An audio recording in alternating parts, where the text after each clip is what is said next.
नमस्कार दोस्तों, आप सभी का स्वागत है आपके YouTube channel study with Ravi पर। दोस्तों, आज की इस क्लास में हम उत्तराखंड जीके जीएस और उत्तराखंड करंट अफेयर्स का एक मोस्ट इंपोर्टेंट टॉपिक पढ़ने जा रहे हैं, जिसका नाम है 18वीं वन रिपोर्ट 2023। दोस्तों, 18वीं वन रिपोर्ट 2023 से जितने भी आपके इंपॉर्टेंट क्वेश्चंस बनेंगे वह सभी हम अपनी इस क्लास में पढ़ने वाले हैं, क्योंकि दोस्तों ये एक ऐसा टॉपिक है जिससे पेपर में प्रश्न पूछा ही जाता है और ये आपकी लेटेस्ट रिपोर्ट है। ठीक है, तो इसलिए आपको अच्छे से पढ़नी है और जितने भी इससे क्वेश्चन बनेंगे तो वह हम अपनी इस क्लास में कवर कर लेंगे। तो आपसे रिक्वेस्ट है कि प्लीज़ आप वीडियो के एंड तक बने रहिएगा और वीडियो पसंद आए तो प्लीज़ इसे लाइक करिएगा, दोस्तों में शेयर करिएगा। तो चलिए शुरू कर लेते हैं आज की अपनी इस क्लास को।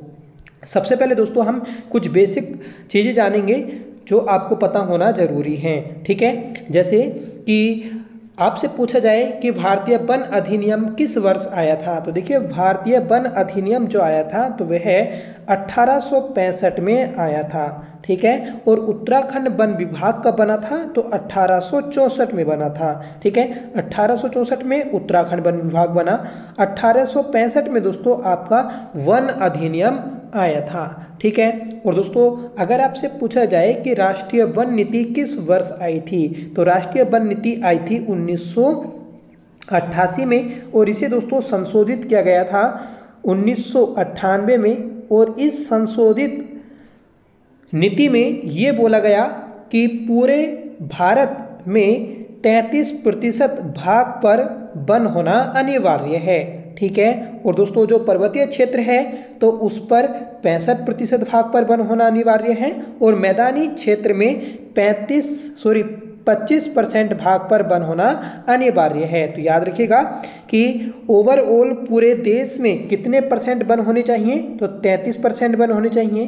पर्वतीय क्षेत्र में 60% भाग पर और दोस्तों मैदानी क्षेत्र में 25% भाग पर वन होना अनिवार्य है। ठीक है, और अगर आपसे क्वेश्चन बनेगा कि भारत की पहली राष्ट्रीय वन नीति अंग्रेजों द्वारा कब जारी की गई थी, तो 1894 में जारी की गई थी। ठीक है, और स्वतंत्र भारत की पहली वन नीति कब आई, तो 1952 में आई थी। ठीक है, तो ये सभी बातें आप याद रखिएगा, इम्पोर्टेंट है। ठीक है, और दोस्तों जो ये वन नीति है इसे तैयार करता है आपका भारतीय वन सर्वेक्षण विभाग और भारतीय वन सर्वेक्षण विभाग का मुख्यालय देहरादून में है और इसका जो गठन हुआ था 1 जून 1981 को हुआ था। ठीक है, याद रखना है। और इस रिपोर्ट को जो जारी करता है तो वह आपका पर्यावरण वन और जलवायु परिवर्तन मंत्रालय जारी करता है। ठीक है, बनाता कौन है, जारी कौन करता है, दोनों चीजें आपको याद रखनी है। ठीक है, 2023 में जो आपकी रिपोर्ट आई तो यह 18वीं वन रिपोर्ट है। ठीक है, और ये दोस्तों 2024 में जारी हुई थी, इसलिए ये इम्पोर्टेंट है। अब देखिए जो आपके 18वीं वन रिपोर्ट है तो इस रिपोर्ट के अनुसार भारत के किस राज्य में सर्वाधिक वन है, तो मध्य प्रदेश में सर्वाधिक वन है। अगर प्रतिशत में पूछ लिया जाए आपसे तो मिजोरम में सर्वाधिक वन है। ठीक है, मतलब कि प्रतिशत की दृष्टि से सर्वाधिक वन क्षेत्रफल वाला राज्य कौन सा है, तो मिजोरम है। ठीक है, और कुल क्षेत्रफल में सर्वाधिक वन कहाँ पर है, तो मध्य प्रदेश में है। और ऐसी केंद्र शासित प्रदेश के रूप में अगर आपसे क्वेश्चन बनेगा तो लक्षद्वीप में सर्वाधिक वन आते हैं। ठीक है, तो ये सभी बातें आप याद रखिएगा, महत्वपूर्ण हैं। और दोस्तों इसके अलावा एक क्वेश्चन पूछा भी गया है और बार बार पूछा जाता है कि पर्यावरण संरक्षण अधिनियम किस वर्ष आया था। देखिए पर्यावरण संरक्षण अधिनियम जो आया था तो यह आपका 1986 में आया था। ठीक है, याद रखना है। और ट्री प्रोटेक्शन एक्ट, ठीक है, तो ट्री प्रोटेक्शन एक्ट कब आया था, तो ये 1976 में आया था। ठीक है, तो इन चीज़ों को आपको याद रखना है, महत्वपूर्ण है। अब दोस्तों अपनी इस क्यूज को शुरू कर लेते हैं, जिसमें हमारा पहला क्वेश्चन रहेगा कि हाल ही में पर्यावरण वन और जलवायु परिवर्तन मंत्रालय द्वारा किस क्रम की वन रिपोर्ट जारी की गई। देखिए हाल ही में जो आपकी रिपोर्ट जारी की गई है ये आपकी 18वीं रिपोर्ट जारी की गई थी और दिसंबर 2024 में इसे जारी किया गया था। ठीक है, 18वीं रिपोर्ट है पर यह है किस वर्ष की, तो 2023 की है। ठीक है, 2023 की है, 2024 में जारी की गई थी। आगे बढ़ेंगे कि फॉरेस्ट सर्वे ऑफ इंडिया भारतीय वन सर्वेक्षण विभाग का मुख्यालय कहाँ है? तो ये है दोस्तों आपका देहरादून में। सही आंसर है ऑप्शन सी, 1 जून 1981 में इसकी स्थापना हुई थी। नेक्स्ट क्वेश्चन है कि वर्तमान में भारत के पर्यावरण, वन और जलवायु परिवर्तन मंत्रालय के मंत्री कौन हैं? देखिए ये मंत्रालय जो है आपका वन रिपोर्ट को जारी करता है। इस मंत्रालय के मंत्री जो हैं तो भूपेंद्र यादव हैं। सही आंसर रहेगा ऑप्शन ए। आगे बढ़ेंगे कि पहली वन रिपोर्ट कब जारी की गई? देखिए भारत में पहली वन रिपोर्ट जो जारी की गई थी तो यह 1987 में जारी की गई थी। सही आंसर रहेगा ऑप्शन बी। ठीक है, और ये दोस्तों 2 वर्ष में जारी होने वाली रिपोर्ट है। ठीक है, जैसे अब 2023 में आई, 2023 की रिपोर्ट है, 2024 में आई। अब जो नेक्स्ट आएगी तो है दोस्तों 2025 की रिपोर्ट आएगी। अगला क्वेश्चन है कि फॉरेस्ट सर्वे ऑफ इंडिया द्वारा वन रिपोर्ट कितने वर्ष बाद जारी की जाती है? तो 2 वर्ष बाद दोस्तों यह जारी की जाती है। आगे बढ़ेंगे कि 18वीं वन रिपोर्ट के अनुसार उत्तराखंड में कुल कितना वन आच्छादन, टोटल फॉरेस्ट कवर है? देखिए टोटल फॉरेस्ट कवर की हम बात करेंगे तो ये है दोस्तों आपका 24,303.83 वर्ग किलोमीटर, और प्रतिशत में तो प्रतिशत में होगा दोस्तों आपका 45.44%। मतलब उत्तराखंड का जितना भी क्षेत्रफल है तो उस क्षेत्रफल के 45.44% भाग पर वन आच्छादन है। ठीक है, किस रिपोर्ट के अनुसार? तो 18वीं वन रिपोर्ट के अनुसार। देखिए 17वीं वन रिपोर्ट जो थी, उस 17वीं वन रिपोर्ट के अनुसार जो वन आच्छादन था तो वह आपका 24,305.13 वर्ग किलोमीटर था। और इस बार की रिपोर्ट में दोस्तों ये घट गया था। कितना घटा? तो ये घटा था दोस्तों आपका -1.3 वर्ग किलोमीटर। ठीक है, तो याद रखिएगा कि जो वन आच्छादन है, इस वन आच्छादन में आपकी कमी आई थी 18वीं वन रिपोर्ट में। आगे बढ़ेंगे कि 18वीं वन रिपोर्ट के अनुसार उत्तराखंड में 17वीं वन रिपोर्ट की तुलना में कुल वन आच्छादन, टोटल फॉरेस्ट कवर में कितनी कमी आई है? देखिए वन आच्छादन में जो कमी आई है तो ये आई है आपकी 1.3 वर्ग किलोमीटर की। ऑप्शन ये आपका करेक्ट हो जाएगा, क्योंकि हमने ऊपर देखा था 24,305 वर्ग किलोमीटर दोस्तों 17वीं वन रिपोर्ट में वन आच्छादन था, और इस बार की वन रिपोर्ट में जो हुआ तो यह आपका 24,303 वर्ग किलोमीटर हो गया था। ठीक है,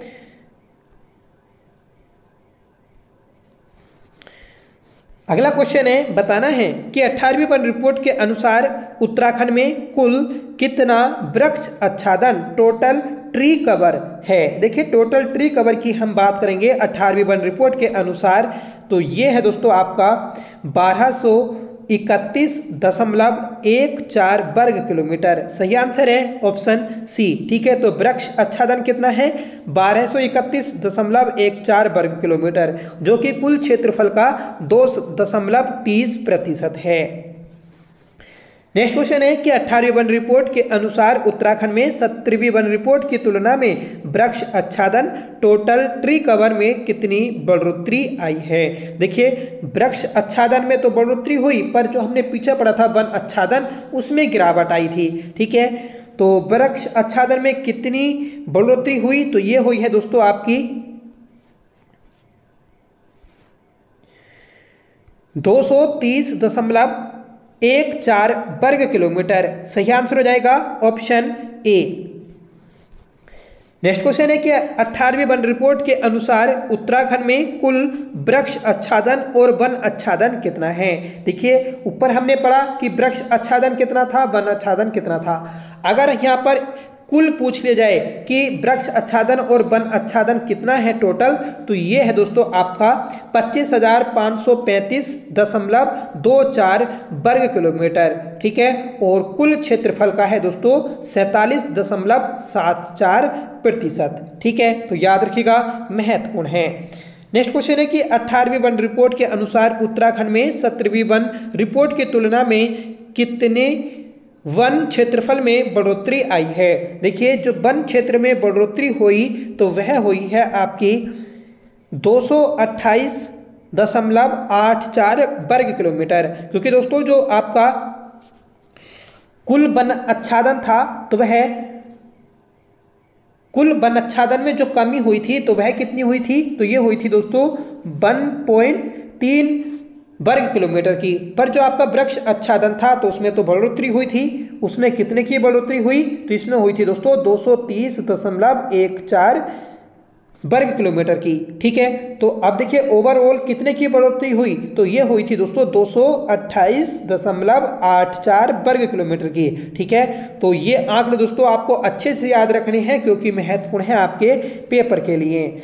अगला क्वेश्चन है कि 18वीं वन रिपोर्ट के अनुसार उत्तराखंड के कितने क्षेत्रफल पर झाड़ियां हैं। देखिए कितने क्षेत्रफल पर झाड़ियां हैं अगर ये पूछा जाएगा आपसे तो ये है दोस्तों आपकी 430.14 वर्ग किलोमीटर पर। सही आंसर हो जाएगा ऑप्शन ए। ठीक है, सॉरी 412.88 वर्ग किलोमीटर पर झाड़ियां हैं। ठीक है, ये याद रखना है। अगर इसे प्रतिशत में पूछा जाएगा तो 0.77% भाग पर दोस्तों झाड़ियां हैं पूरे उत्तराखंड के। ठीक है, अगला क्वेश्चन है कि उत्तराखंड में सर्वाधिक झाड़ियां वाला जनपद कौन सा है। देखिए सर्वाधिक झाड़ियों वाला जो जनपद है तो वह आपका टिहरी है। ठीक है, सही आंसर है ऑप्शन ए। और सबसे कम झाड़ियों वाला जो जनपद है तो वह है दोस्तों आपका बागेश्वर। ठीक है, सर्वाधिक टिहरी में और सबसे कम बागेश्वर में।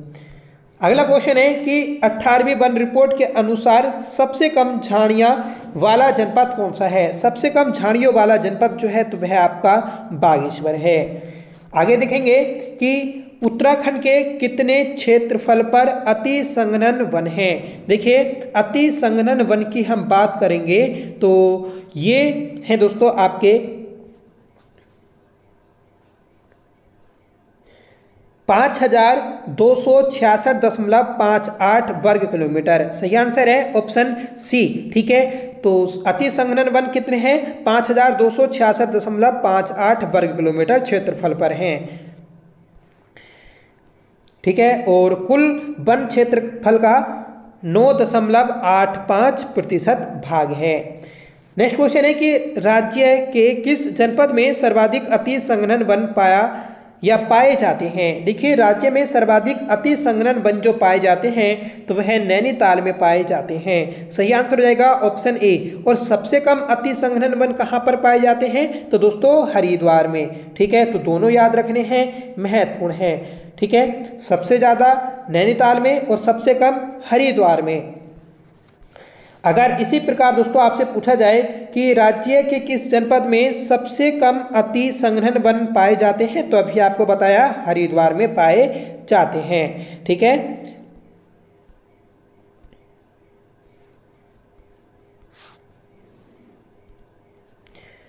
नेक्स्ट क्वेश्चन है कि उत्तराखंड के कितने क्षेत्रफल पर मध्यम संघनन वन है। देखिए मध्यम संघनन वन की हम बात करें तो ये है दोस्तों 12,517.63 वर्ग किलोमीटर पर। ठीक है, तो इस क्वेश्चन का जो सही आंसर होगा तो वह है आपका ऑप्शन सी 12,517.63 वर्ग किलोमीटर। ठीक है, और ये दोस्तों पूरे क्षेत्रफल का कितने भाग है तो ये है 23.4% भाग। ठीक है, राज्य में सर्वाधिक जो मध्यम संघनन वन है तो यह पौड़ी गढ़वाल में पाए जाते हैं, जबकि सबसे कम मध्यम संघनन वन जो है तो यह उधम सिंह नगर में पाए जाते हैं। अगला क्वेश्चन है कि राज्य के किस जनपद में सर्वाधिक मध्यम संघनन वन पाए जाते हैं तो अभी आपको बताया कि सर्वाधिक पौड़ी गढ़वाल में और सबसे कम दोस्तों आपके उधम सिंह नगर में पाए जाते हैं। ठीक है, नेक्स्ट क्वेश्चन यही है हमारा कि राज्य के किस जनपद में सबसे कम मध्यम संघनन वन पाए जाते हैं तो उधम सिंह नगर में सबसे कम मध्यम संघनन वन पाए जाते हैं। ठीक है, याद रखना है, इंपॉर्टेंट है। अगला क्वेश्चन है कि राज्य में खुले वनों का क्षेत्रफल कितना है। देखिए खुले वनों की हम बात करेंगे कि खुले वनों का क्षेत्रफल कितना है तो ये है दोस्तों आपका 6,000 519.62 वर्ग किलोमीटर। ठीक है, तो इतने वर्ग किलोमीटर भाग पर दोस्तों खुले वन पाए जाते हैं उत्तराखंड में। तो सही आंसर हो जाएगा ऑप्शन डी। ठीक है, अगर आपसे क्वेश्चन बनेगा कि राज्य में सर्वाधिक खुले वन कहां पर पाए जाते हैं, तो पौड़ी गढ़वाल में, और सबसे कम कहां पर पाए जाते हैं, तो उधम सिंह नगर में। ठीक है, एक बार दोस्तों दोबारा याद दिला दूं कि सर्वाधिक अति संघनन नैनीताल में, न्यूनतम अति संघनन वन हरिद्वार में, सर्वाधिक मध्यम संघनन वन पौड़ी में, और दोस्तों सर्वाधिक खुले वन भी पौड़ी में हैं, और न्यूनतम मध्यम संघनन वन सबसे कम उधम सिंह नगर में, और न्यूनतम खुले वन भी दोस्तों उधम सिंह नगर में है। ठीक है, तो ये चीज़ आपको याद रखनी है, इंपॉर्टेंट है। अगला क्वेश्चन यही है कि राज्य में सर्वाधिक खुले वन कहाँ पर पाए जाते हैं, तो ये पौड़ी गढ़वाल में पाए जाते हैं। ऑप्शन डी आपका करेक्ट हो जाएगा। राज्य में सबसे कम खुले वन कहाँ पर पाए जाते हैं, तो उधम सिंह नगर में पाए जाते हैं। ठीक है, याद रखना है, महत्वपूर्ण है। और हमारे उत्तराखंड में सबसे कम वन जो है तो वह भी उधम सिंह नगर में ही पाए जाते हैं, और राज्य में सर्वाधिक वन जो पाए जाते हैं तो वह आपके पौड़ी गढ़वाल में पाए जाते हैं। ठीक है, अगला क्वेश्चन है कि राज्य में सर्वाधिक वन क्षेत्रफल वाला जिला कौन सा है। तो अभी आपको बताया कि सर्वाधिक वन क्षेत्रफल वाला जिला जो है तो पौड़ी गढ़वाल है। सही आंसर हो जाएगा ऑप्शन डी। अगला क्वेश्चन है कि 18वीं वन रिपोर्ट के अनुसार राज्य के किस जनपद में सबसे कम वन है। तो देखिए सबसे कम वन ये आपके उधम सिंह नगर में है। सही आंसर हो जाएगा ऑप्शन ए। आगे बढ़ेंगे कि 18वीं वन रिपोर्ट के अनुसार राज्य के किस जनपद में सबसे ज्यादा वन क्षेत्रफल में वृद्धि हुई है। देखिए अब वृद्धि की हम बात करेंगे तो सर्वाधिक जो वृद्धि हुई तो वह आपकी टिहरी गढ़वाल में हुई है। सही आंसर है ऑप्शन ए। टिहरी गढ़वाल में कितनी वृद्धि हुई, तो टिहरी गढ़वाल में दोस्तों वृद्धि हुई है 158.29 वर्ग किलोमीटर की। ठीक है, और सबसे कम जो वृद्धि हुई तो वह दोस्तों बागेश्वर में हुई है। बागेश्वर में कितनी वृद्धि हुई, तो 0.7 वर्ग किलोमीटर की वृद्धि हुई है। देखिए सर्वाधिक वृद्धि टिहरी में और सबसे कम वृद्धि आपकी बागेश्वर में है। अगला क्वेश्चन है कि 18वीं वन रिपोर्ट के अनुसार राज्य के किस जनपद में सबसे ज्यादा वन क्षेत्रफल में कमी हुई। तो देखिए वन क्षेत्रफल में सर्वाधिक जो कमी हुई तो वह आपके नैनीताल में हुई है। सही आंसर है ऑप्शन सी। नैनीताल में कितनी कमी हुई, तो -177.92 वर्ग किलोमीटर की कमी हुई है। तो सर्वाधिक कमी आपके नैनीताल में हुई है, याद रखना है। इसी प्रकार अगर आपसे क्वेश्चन बनेगा कि सबसे कम कमी किस जनपद में हुई, तो सबसे कम कमी जो हुई है तो वह आपकी चंपावत में हुई है। ठीक है, तो याद रखिएगा, महत्वपूर्ण है। अगला क्वेश्चन है कि 18वीं वन रिपोर्ट के अनुसार वन प्रतिशत सर्वाधिक किस जनपद का है। देखिए अब तक हम पढ़ते थे कि सर्वाधिक वन प्रतिशत जो है तो वह नैनीताल में है, पर 18वीं वन रिपोर्ट में यह चेंज हो चुका है। 18वीं वन रिपोर्ट के अनुसार सर्वाधिक जो वन प्रतिशत है तो वह आपका चंपावत जिले का है। सही आंसर हो जाएगा ऑप्शन डी। आगे बढ़ेंगे कि 18वीं वन रिपोर्ट के अनुसार वन प्रतिशत सबसे कम किस जनपद में है। देखिए वन प्रतिशत सबसे कम जो है तो वह आपका उधम सिंह नगर में है। सही आंसर हो जाएगा ऑप्शन ए। ठीक है, याद रखिएगा, महत्वपूर्ण है।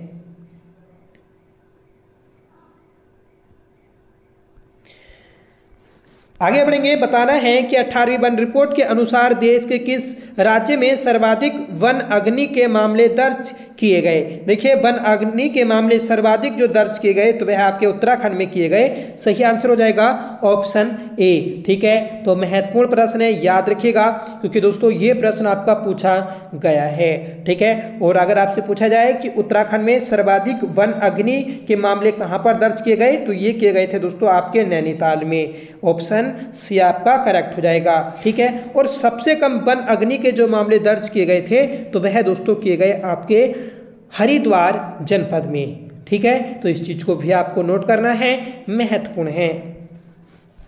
अगला प्रश्न है कि राज्य में किस ऊंचाई पर सर्वाधिक वन पाए जाते हैं। देखिए राज्य में सर्वाधिक वन जो पाए जाते हैं तो वह 1000 से 2000 मीटर की ऊंचाई पर सर्वाधिक वन पाए जाते हैं। ठीक है, मतलब उत्तराखंड में जितने भी वन हैं उन वनों का 41.25% जो है तो वह 1000 से 2000 मीटर की ऊंचाई पर देखने को मिल जाते हैं, जबकि सबसे कम जो आपके वन पाए जाते हैं तो वह 4000 मीटर से अधिक ऊंचाई पर पाए जाते हैं। ठीक है, तो याद रखिएगा।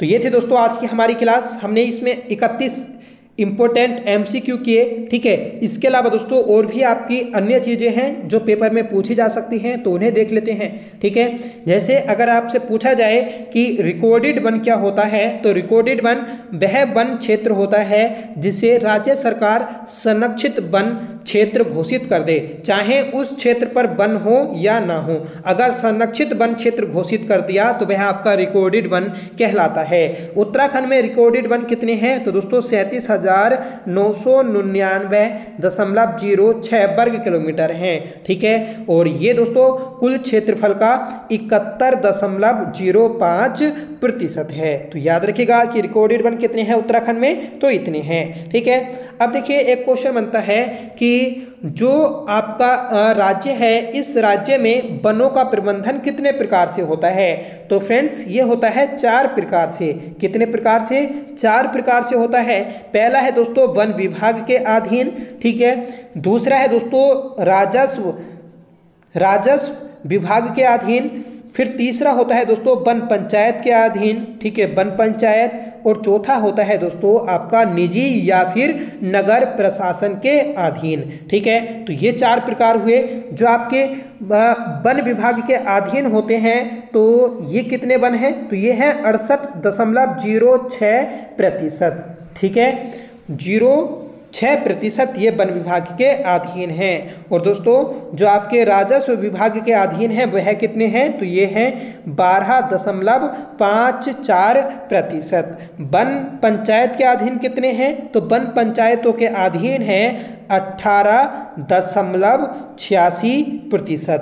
ठीक है, और बचे दोस्तों आपके निजी वन, तो निजी वनों में कितने प्रतिशत वन आते हैं, तो 0.42% वन आते हैं। ठीक है, तो ये आप याद रखिएगा, महत्वपूर्ण है। आपसे ये भी पूछा जा सकता है कि निम्नलिखित में से किन वन में सर्वाधिक वन है। ठीक है, किसके अधीन सर्वाधिक वन है, तो वन विभाग के अधीन सर्वाधिक वन है। ठीक है, और अगर आपसे पूछा जाएगा कि हाँ देखिए एक बड़ा इम्पोर्टेंट क्वेश्चन है कि जो आपके राज्य वन अधिकारी होते हैं, राज्य वन अधिकारी, तो उनका क्रम आपको जरूर पता होना चाहिए। ठीक है, कि सबसे बड़ा वन अधिकारी कौन होता है, सबसे छोटा कौन होता है, या फिर उसका क्रम भी आपसे पूछा जा सकता है, जैसा आजकल पेपर में क्वेश्चन बन रहा है। तो देखिए सबसे ऊपर होता है DFO सबसे ऊपर होता है। फिर उसके बाद में होता है दोस्तों आपका असिस्टेंट कंजर्वेशन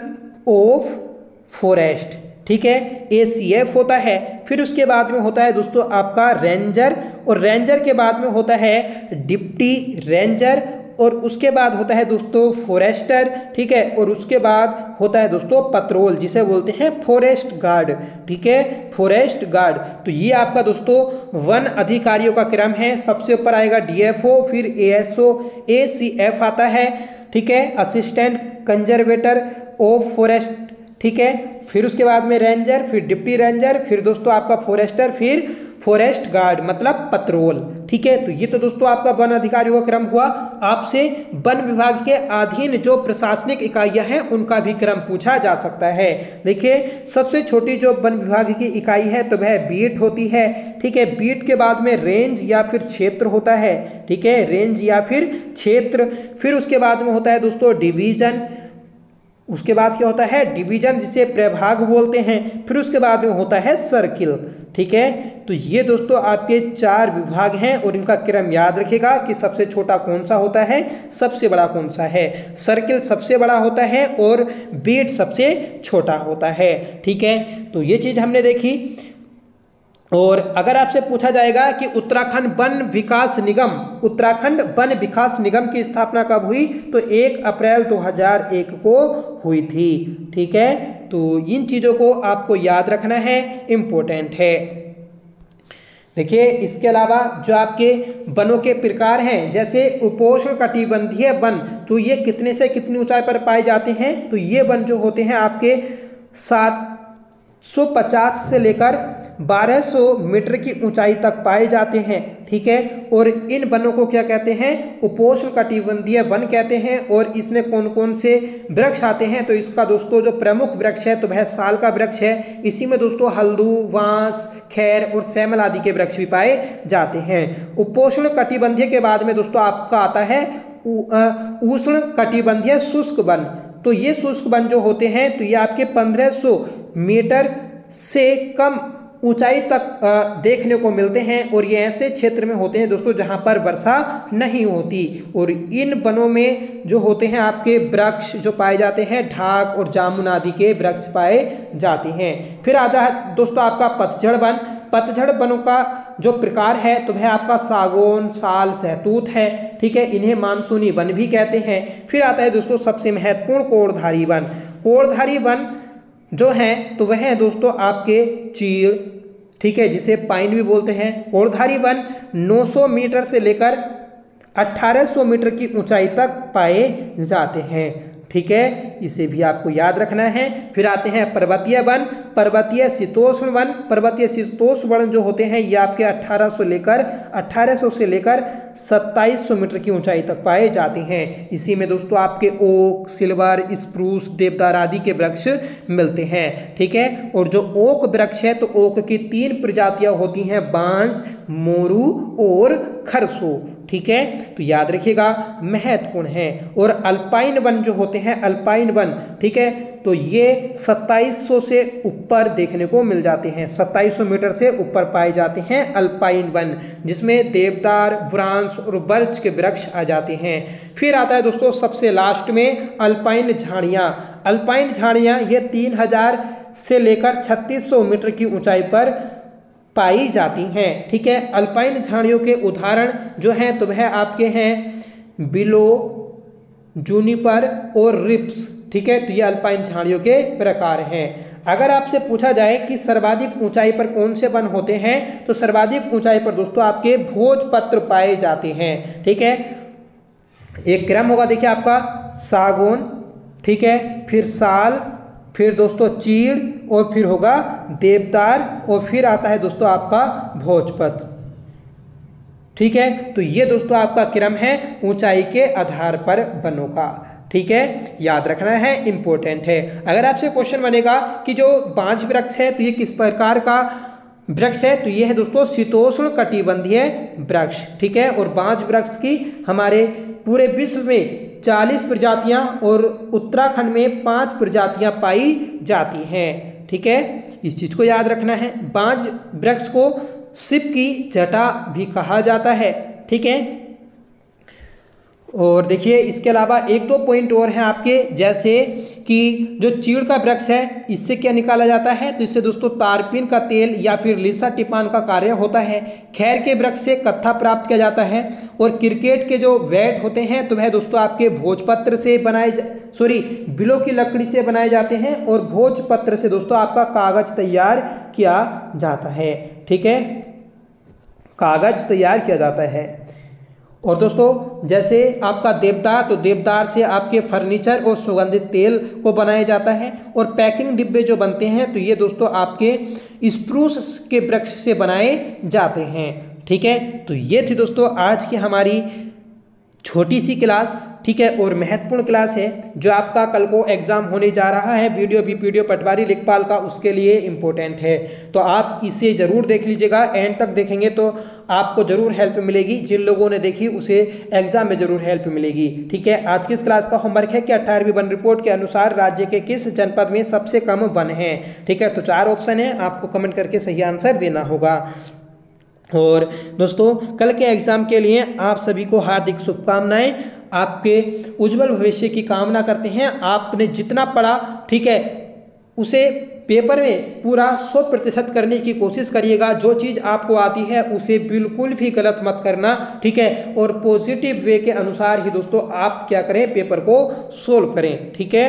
और जो नेगेटिव मार्किंग पे जाने की कोशिश मत करना, जितना आपको आता है उतना करें और कोशिश करें कि लगभग आप 70+ स्कोर करें, ठीक है। क्योंकि 70+ स्कोर जो करेगा तो वही दोस्तों इसमें पूर्ण रूप से अपने आप को सुरक्षित समझेगा, ठीक है। तो एक बार फिर दोस्तों पुनः आपको हार्दिक शुभकामनाएं कल के पेपर के लिए। आप समय से पूछें, ठीक है। और समय से पहुंचकर दोस्तों अपने सेंटर को देख लें और जो होगा आपके जो डॉक्यूमेंट्स वगैरह हैं, जैसे आपका एडमिट कार्ड और जो आपकी एक आईडी होगी, ठीक है, तो उसे चेक कर लें और अपना सही सेंटर ही चेक करें। मतलब ऐसा भी हो जाता है कि एक सेंटर, एक नाम से कई सेंटर होते हैं, तो अपना सेंटर अच्छे से चेक कर लें, क्योंकि बारिश का मौसम है। अगर आपने कोई गलती करी तो दोस्तों फिर एक परेशानी आपके सामने आ जाएगी। तो ऐसा ना करें बिल्कुल, जिससे आपको कोई परेशानी का सामना उठाना पड़े, ठीक है। तो इस क्वेश्चन का आप आंसर दीजिएगा और आप कमेंट करके बताइएगा कि आपको क्लास कैसी लगी। आई होप क्लास आपको पसंद आई होगी। अगर आपको पसंद आई हो तो प्लीज़ इसे लाइक करिएगा, दोस्तों में शेयर करिएगा,